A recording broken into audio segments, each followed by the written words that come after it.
My name is Susan Rodgers. I'm a 66-year-old female. I began doing research on stem cells for my knees. I had arthritis in my knees, and the reason I wanted to look at stem cells was I've already had a hip replacement with not great results. So I came to a Revive informational meeting and learned all about how they handle the stem cells. Found out they come from my own body, which is pretty cool.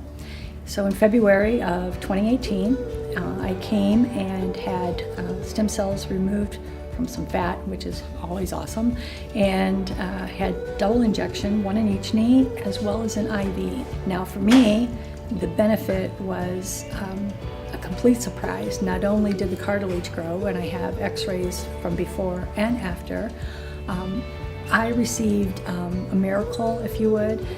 I'm an asthmatic. I was taking corticosteroids every day.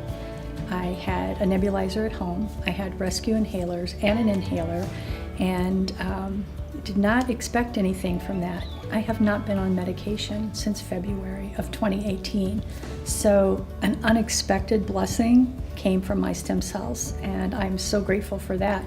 Because the stem cells go after anything that's inflamed, it immediately reduced the pain that I was continuing to have in the hip. So I walk without a wheelchair. I can walk 8 miles without any assistance at this point. And so I'm just saying, if you have ever considered doing this, you need to do it.